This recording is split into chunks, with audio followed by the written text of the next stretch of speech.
The African Cup of Nations, AFCON, beyond the trophy. Let's talk about power, business, legacy. African football is more than tournaments.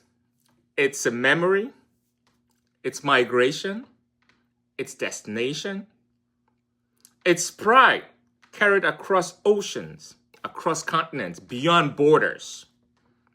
From Lagos, Nigeria to Lyon in France, home of Olympique Lyonnais.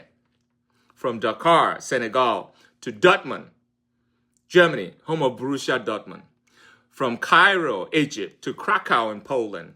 From Yaoundé, home of Tonnerre Kerala Club, to Yonkers in New York. From Praia, Cape Verde, the most recent African team to qualify to the World Cup, to Portland Timbers. From Kinshasa, DRC to Kansas, Sporting Kansas City. From Malabo to Miami with one of the greatest players in the world in Inter Miami, Lionel Messi. From Ouagadougou to Orlando, home of Orlando City Soccer. From Soweto to Seattle Sundowns FC, the most emblematic captain of the indomitable Lions, Nohuntolo. This is BallAfrica, where African football tells its own story with context, clarity, precision, courage. I am your host, Liese, former athlete, vice president of the Florida Sports Foundation, and sports consultant. Today, we're talking about something bigger than results. Bigger than results indeed. We're talking about something that is bigger than a group phase match in any tournament. We're talking about something bigger than who is the leadership of the table in the group phase. Bigger than championship finals.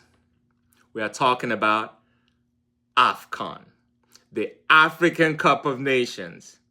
We're going to see it beyond just a trophy. We're going to talk about the power behind it. We're going to talk about the business behind it. We're going to talk about the legacy it leaves behind.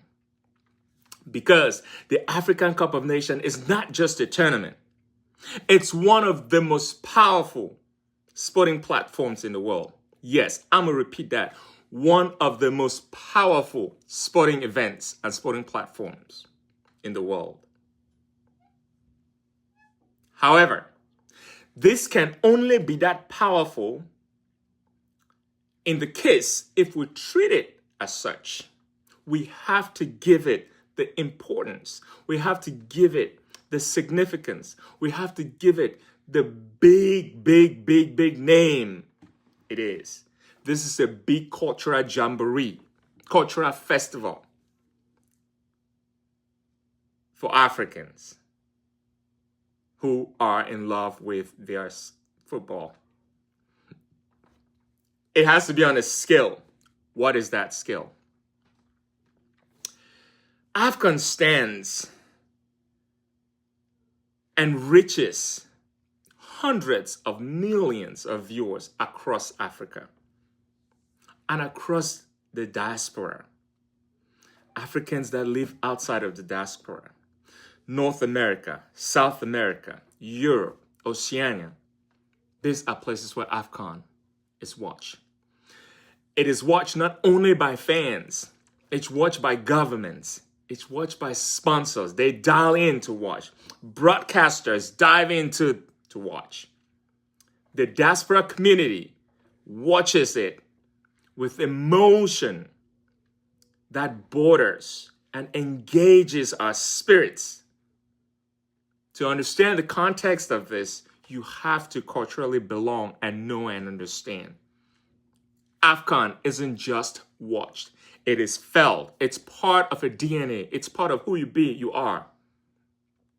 When Senegal lifted the trophy in 2022, the streets of Dakar didn't just celebrate football. It was a blizzard of joy. When people took to the streets celebrating a moment, an identity, a dignity, a possibility, and most importantly,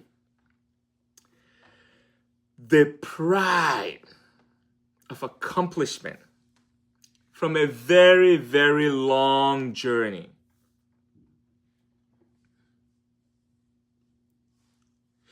This same story with the Lions of Senegal continued in 2025 when they won the AFCON. A true success story. I know I always talk about Morocco, but I want to take Morocco as another example. When Morocco made it to the historic World Cup semifinals, that was a great run. The emotional foundation of that moment was built on years of participating in the African Cup of Nations and in other continental competition on the motherland. That set them on the pace to be that successful. Here's the truth we don't say enough about. We don't talk about this that much. We have to emphasize and talk about this as much as it does deserves. AFCON shapes political narratives. It shapes the ecosystem of sports tourism. It builds African tourism. It shapes how African excellence is globally seen and understood on a large scale. Yet, too often, the tournament's value peaks at the final whistle of the championship. When the referee blows that whistle, bam, everything stops. And then 2 years after it resets.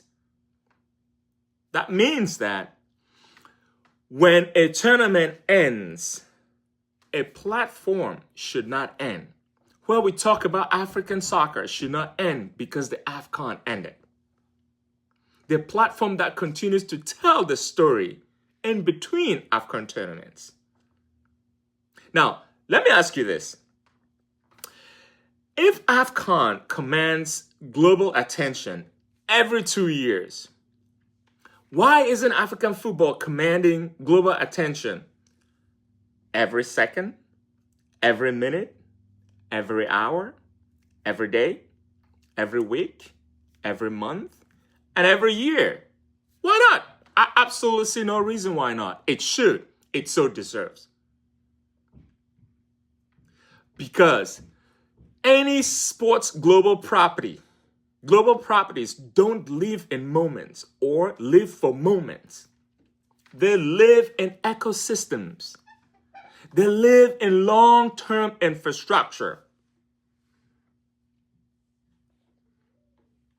Look at the UEFA European Championship, the Euros, one of the biggest global soccer sports events in the world. Soccer events for those in North America. The tournament lasts 1 month, a full month. But the commercial engine runs for years and years and years. The story is told without end. Content, fan data, sponsor activations, youth pipelines, digital storytelling. It does not stop. It keeps going. And let me tell you guys this. AFCON has the same emotional power to do the same, to be the same, and feel the same. Yes, you heard me. It has the emotional propensity to be the same. The question is, are we building structures that sustain that power? So while we talk about this, let me take you to another reality. There's the business reality of the African Cup of Nations. So let's talk about business here. We all know media generates significant revenue, right? Kudos to Africa, the African Cup of Nations and CAF, great deal with, beIN Sports for North American viewers. However, do not underestimate the power of fan ownership. If you own the fans, you own the content, you own what drives the continuity of telling the story. Fan ownership generates leverage. When engagement disappears between tournaments, sponsors lose continuity. Federations lose visibility. Players lose momentum in narrative. All right? The narrative stopped. There's no momentum. And that's where value leaks completely out of the system. And it does look like African football is episodic. It's seasonal. Meanwhile, it should be continuous, as it so deserves. But the story must be told on a daily basis, non-stop, because it so deserves it, and it has the capacity. Let me use a practical example. Once again, I'm going to dive on Morocco because they have it good and they understand what this is about. When Morocco invested in diaspora scouting, infrastructure, and long-term planning under the Royal Moroccan Football Federation, they didn't just build a team. They built a system, training centers. They were tracking data. They had scouting networks across Europe.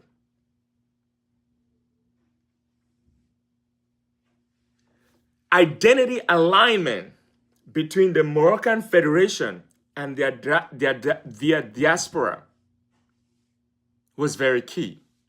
It means they weren't just thinking about tournaments.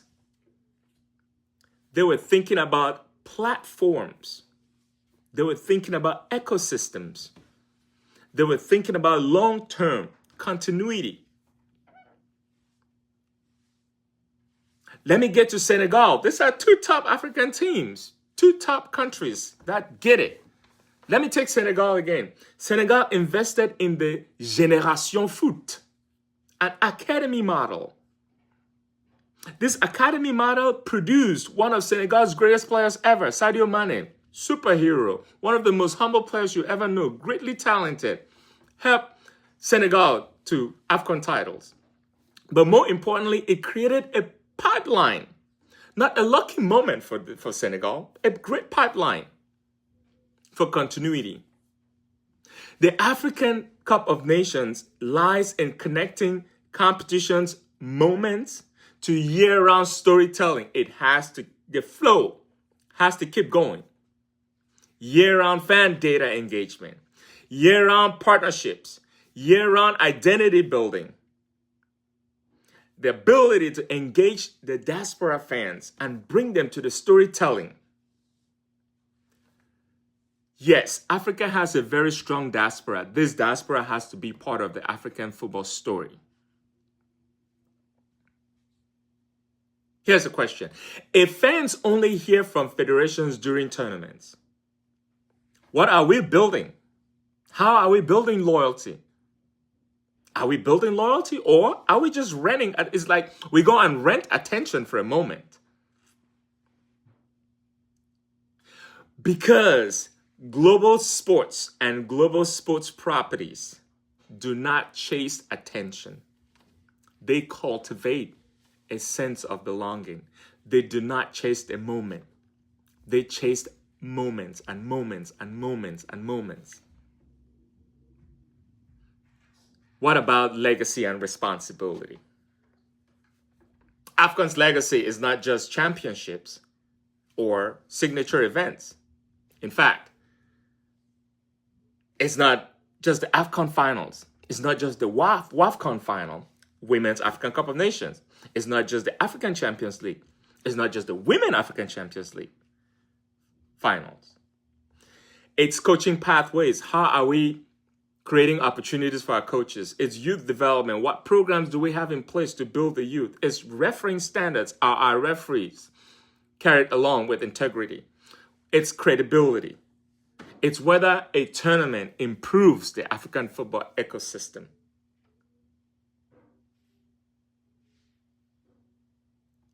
Storytelling is how legacy survives beyond the scoreboard. For us to get the word out, we have to say it. If an AFCON lives behind improved facilities, better training programs, pathways for continued fan engagement, and stronger federations. That's a legacy. That's a legacy. That is a legacy. However, if it leaves behind debt, unused stadiums, and no developmental plans, no developmental structures, that's just a memory. It is a memory. It's going to wipe out. It will fade away.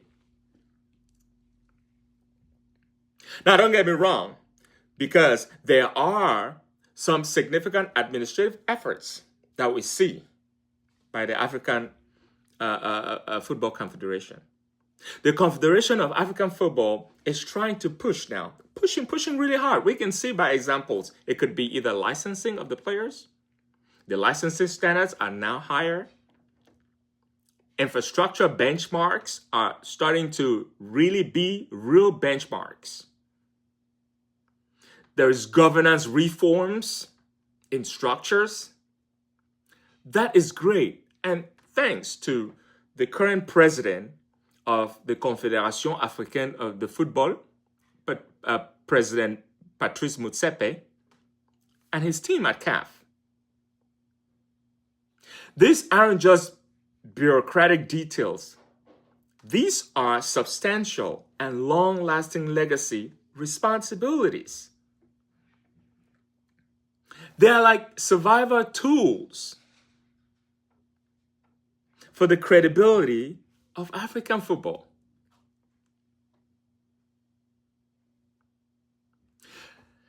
Let us reflect on this. Let's reflect on this for a minute. What does success look like for African football? Like, what would you call success? How would you measure success? Is it about lifting trophies? I won the AFCON, I won the WAFCON, I won the African Champions League, I won this, I won that. Or is it building systems where lifting trophies becomes normal, becomes a norm?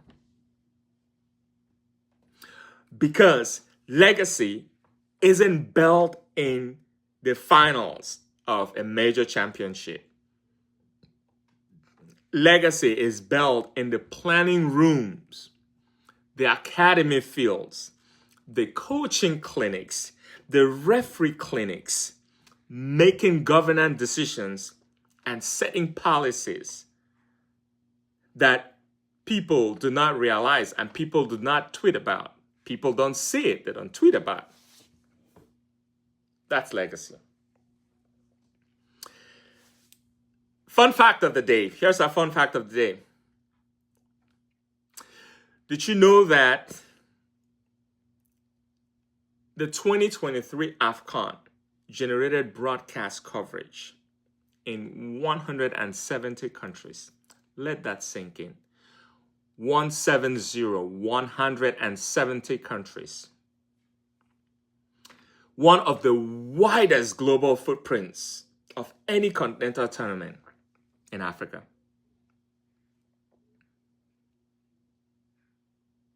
Which means this isn't a regional event. It's a global stage waiting to be fully monetized and strategically leveraged. Think about the endless possibilities. From North America to South America, Europe, Asia, Oceania. Think about the endless possibilities. AFCON is an event. African football is an ecosystem. Event ecosystem. If we treat AFCON like a festival, its impact fades tomorrow. And yes, it is a great festival. AFCON is amazing. If you've never had the opportunity, I encourage you to take part of an AFCON event. However, if we treat it like an infrastructure, its influence multiplies beyond and beyond and beyond. The future belongs to those who understand that tournaments create moments, but systems create legacy. Tournaments create moments. Systems create legacy. Moments, legacy. We won African football to be a legacy. Because when African football becomes year-round storytelling, year-round fan engagement, year-round multi-investments, everybody wins.